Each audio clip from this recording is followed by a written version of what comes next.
Hey, this is Steve and Sam with the Nashville Home Guys, and we have my good friend here with us, Adam Trapani, who is not only a mechanical engineer, but has worked with one of the best local builders and one of the best local environmental companies that specializes in energy efficiency. And we wanted to bring Adam on just to talk about some things you should look out for when you're looking at a remodeled house to purchase. So, with that, Adam, thanks for doing this for us, man. Oh, Yeah. sure. Thank you, Sam. I appreciate it, man. I'm going to go ahead and share my screen, put a little presentation together. Okay, guys. So these are just 5 very simple things that you can look for. I've been involved in quality control for a long, long time, and this is within seconds of walking into places of stuff that I glance at, and I can tell pretty quickly if it's a quality remodel or a poorly done remodel. Um, Sam, you and I are both into cycling, and I know for a fact that within a second or two of looking at a bike, you can tell whether it's a $5,000 bike or a $50 bike, right? Absolutely, yeah. And you can also tell if it's been a bike that's been well maintained or if somebody hasn't taken good care of it, right? Absolutely, yeah. Yeah, and so, those are the same kind of things that we'll be talking about today, looking at a house. It's just a quick, foolproof way for someone to walk into a house and tell what's going on with it. Well, I love this, Adam, because, we like to be partners with our clients. So this will really help them see the things that we kind of look at as well. So, and Exactly. also, yeah, That's right.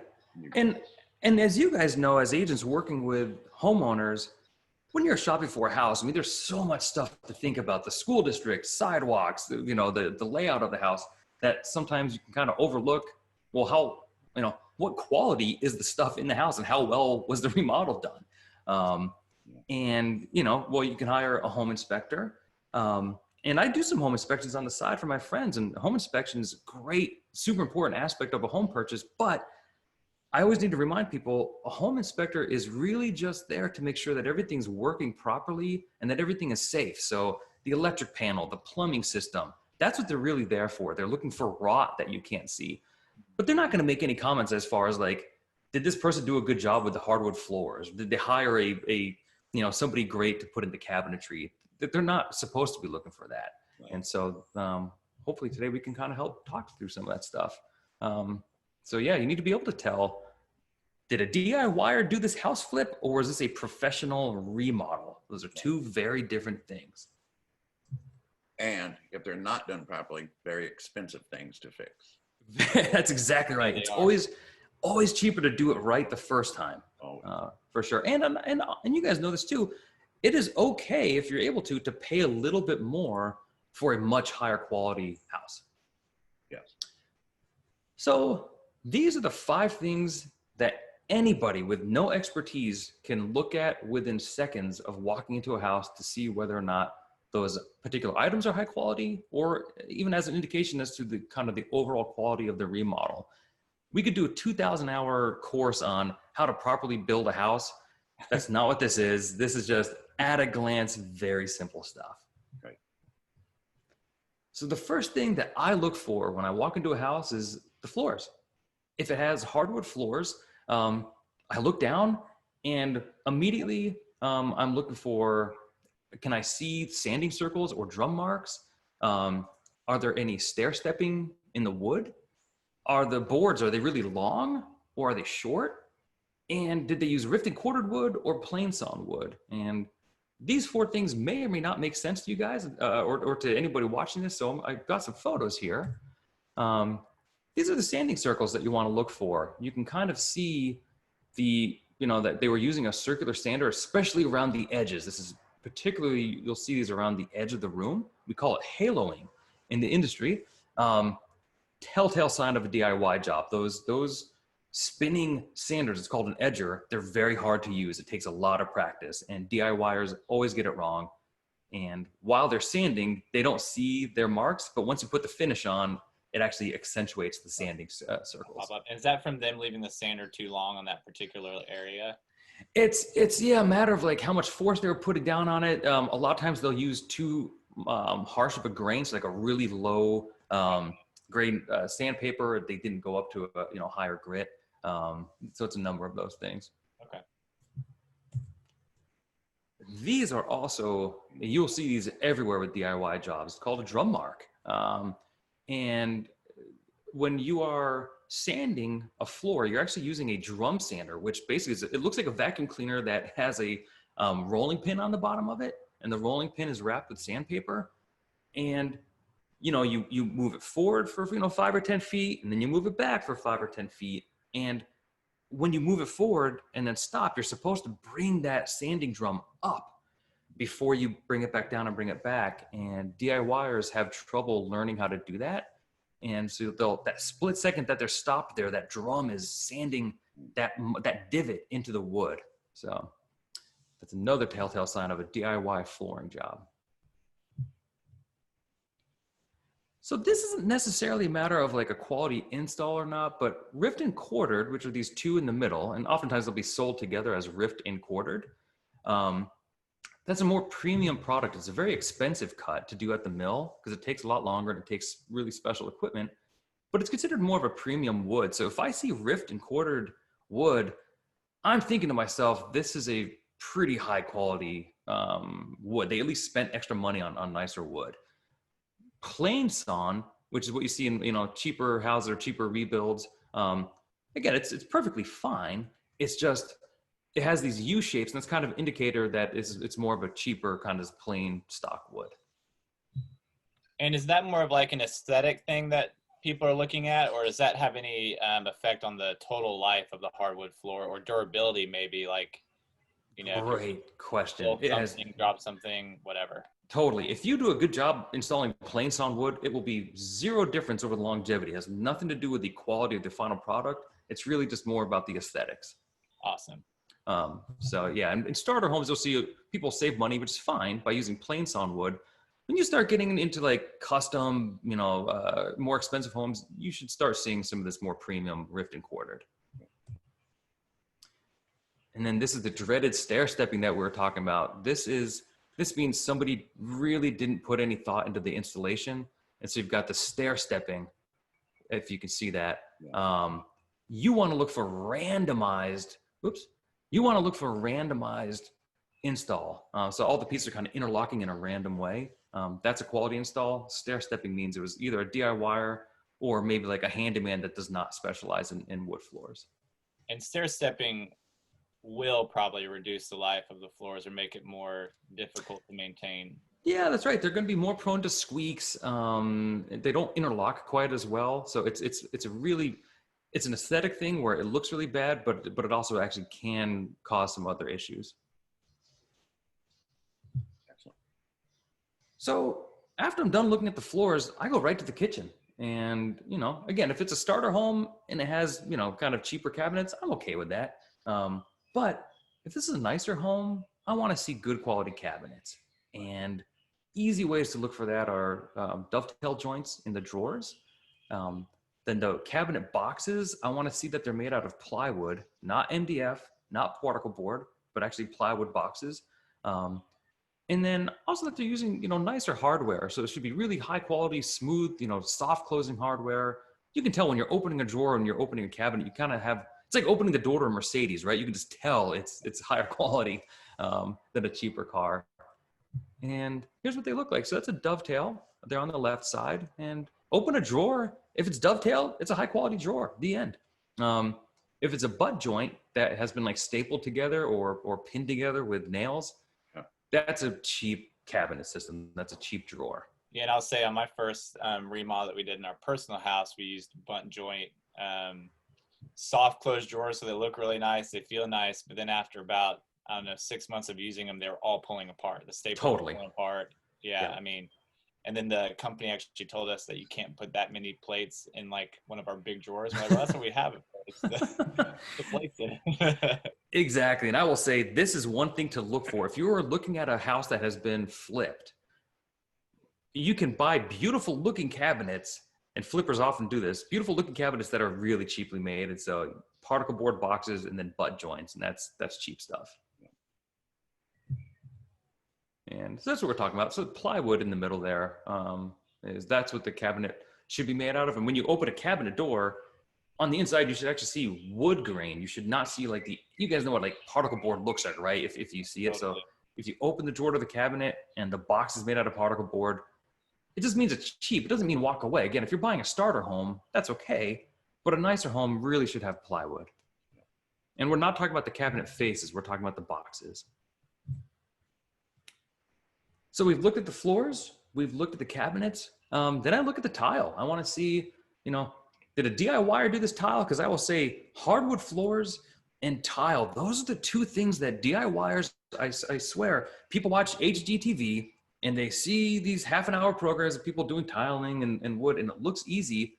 And so they try it themselves, and they don't know enough to know that they did a really bad job. But if you come in and you know what you're looking for, you can tell that, what a DIY job versus professional. So you want to look for tile that has been centered on the wall or centered on the floor. You should have no kind of like awkward end cuts where like the wall toward your left has a full tile and the wall on your right has like a 1-inch tile. That means they did not think out the layout, think through the layout. And you want to watch out for lippage. The tile should always line up on all the planes, and I'll show you what I'm talking about here. So that's centered, right? So the tile should be centered on the floor, centered on the wall. A little bit of planning, and you can have much better looking tile. No small weird pieces, everything's centered.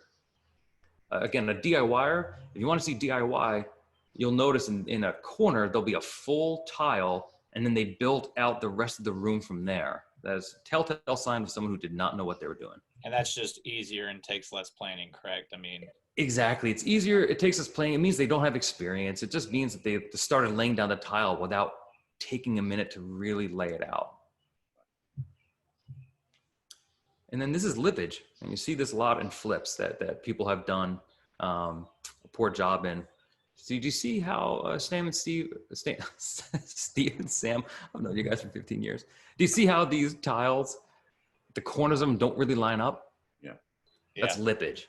And laying tile, I like to say, installing tile is easy. Installing tile well is very difficult. And so this is a sign of a DIY tiler. So for tile being not centered, and again, I always go back to kind of like longevity and durability of an install. So, obviously for somebody that's not experienced and they start installing from a corner, it still might be durable. It just doesn't look great. But if they also have experience, then it might also not be durable, but it doesn't necessarily mean that it's not going to last. Correct. They might put in tile that aesthetically is wrong. It's incorrect as far as professional standards are concerned, but it might still last 100 years. Yeah. It's just anybody who knows how tile would look at it and be like, that is not correct. Yeah. But, and then what about lippage? Since your grout lines are obviously like going to be different and some of the tiles are going to be protruding, that to me almost seem like water might be able to get under or chip away at a little bit, maybe. I don't know. Yeah, that's a great question. Lippage could be an indication that the tile is not adhered correctly in the back. When you put tile in correctly, you're supposed to do all kinds of, there's a bunch of steps that you go through, including, for anyone watching this that knows about tiling, you want to correctly back butter it and use your correct size thing to put the adhesive on, trowel. But if you don't do that stuff right, you get lippage, and so you might have air pockets behind the tile, so you might actually end up with some issues. Is it really called back butter? It's actually really called back butter.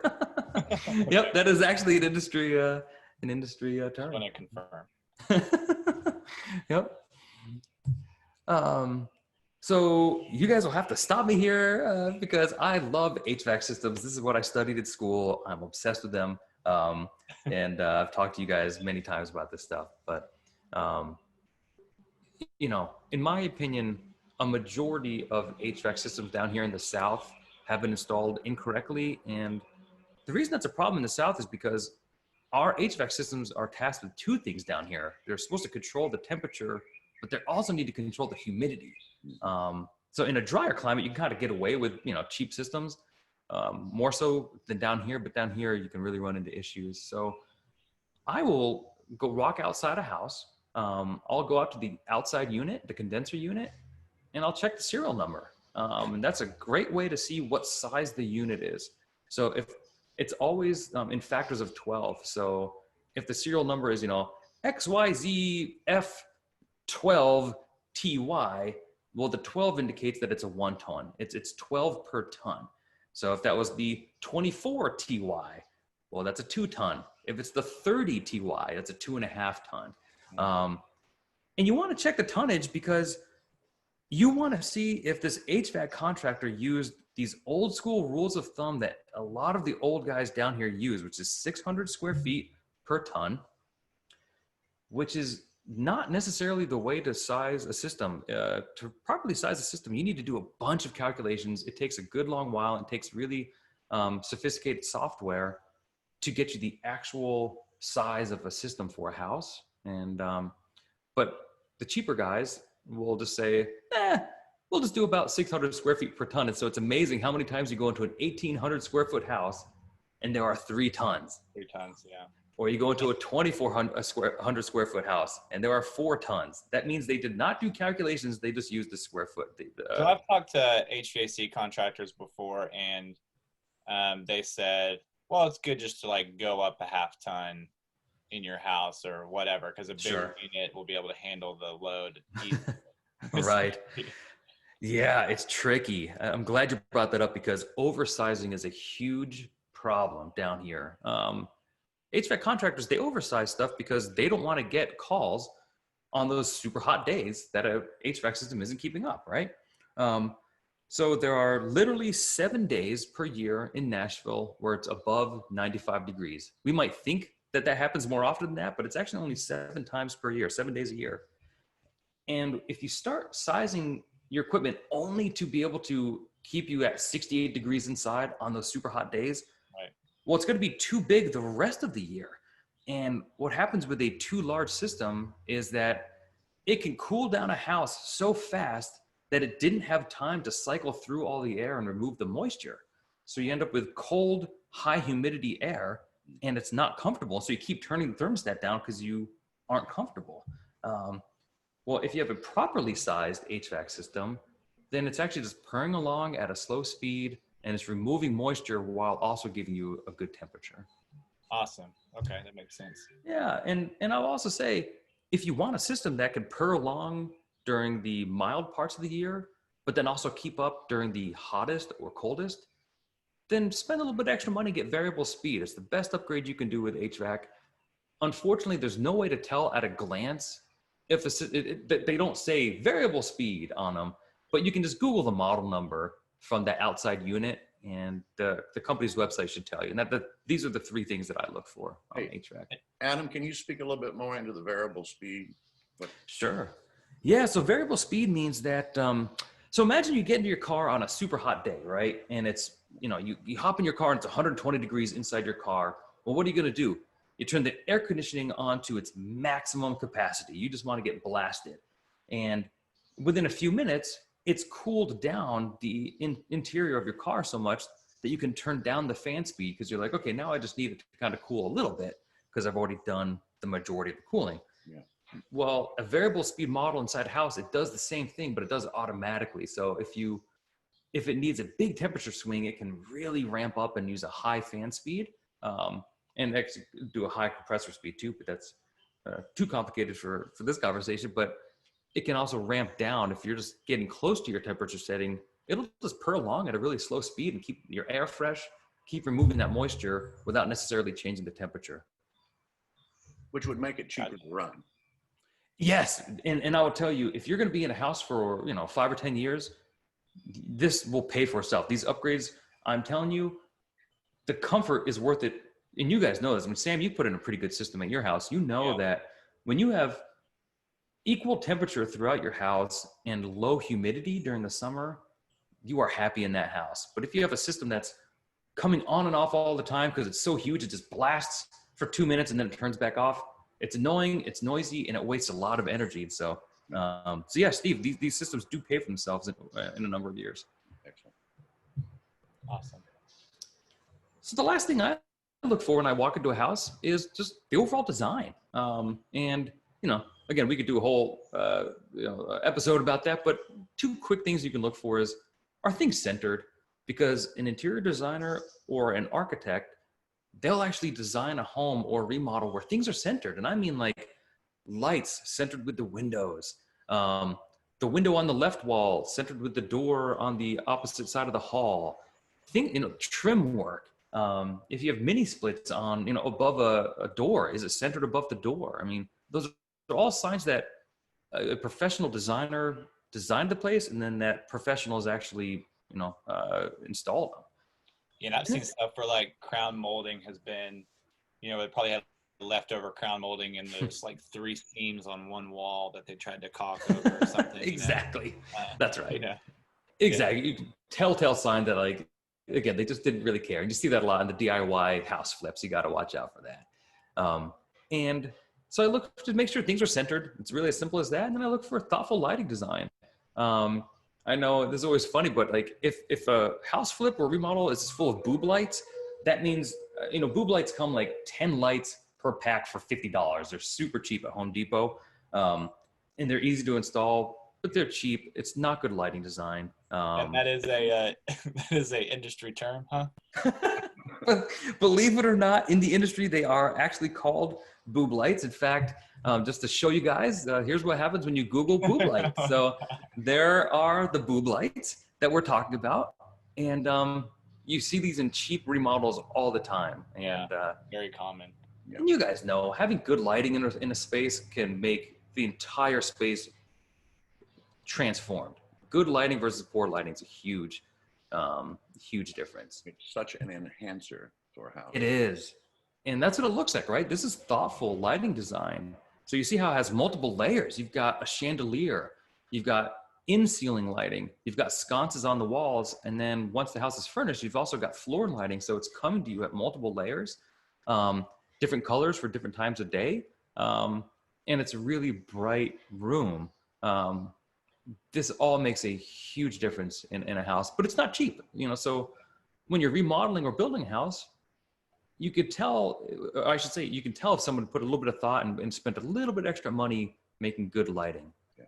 Well, and even even if you're looking for a house that isn't going to have this kind of lighting and it's, a little bit on the, first time home buyer, like $300K to $400K, like price range in Nashville. Yeah. You always look at like, okay, is the can lighting, does it have a thoughtful design? Like, is it centered? Does the pattern make sense? Or do they just like throw some can lights in the ceiling? Is there, you can see how that light fixture is centered over the table. Like, did they actually center, lighting for like a dining area? Or exactly. Because there's so many times where like I see where somebody threw in like a nice fixture, but then didn't make any sense as to where you'd put a table or bed. Kind of threw it up there, bed or whatever, Yeah, exactly. Really important in a kitchen as well. Yeah. Oh Kitchen. my gosh, kitchen lighting is probably the most important, followed by the living room and bathroom, and then bedrooms can be tricky because when you're remodeling or building, you don't necessarily know how they're gonna have the bedroom set up, but you can usually predict it. You should put some thoughtful lights in there too. Right. So look around your favorite house. You might have a friend that has an amazing house and you've never really thought why it's amazing. Some of them are just big and fancy looking, that's fine. But other houses, you walk in and they just feel amazing and just feel high quality. And you might start noticing that actually a lot of the stuff that we talked about today is probably, used in those nice houses. So, it's an interesting way to start, judging and kind of seeing houses. And these are also great ways to start learning about, if you're going to put upgrades in your own house, well, why are you paying extra money? Why is that contractor charging extra money? It's good to know that stuff too. Right. So good luck, everybody. Yeah, man. Awesome. So much, man. It helps us, reminds us, and it's so important for our clients to hear from an expert. Yeah. It's my pleasure, guys. And we're super appreciative. Adam is actually in one of his new little studio apartment remodels right now. So Yep. This is a work in progress. You'll be happy to know I'm putting my money where my mouth is. So you guys can come and check this out when I'm all done. You can see all the stuff we just talked about in play. That's great. Adam and Sam and I are going to be doing this on an ongoing basis. You guys with different aspects of home building and home buying, and so we just appreciate you, Adam. We thank you for being a part of the family. Hey, thank you guys.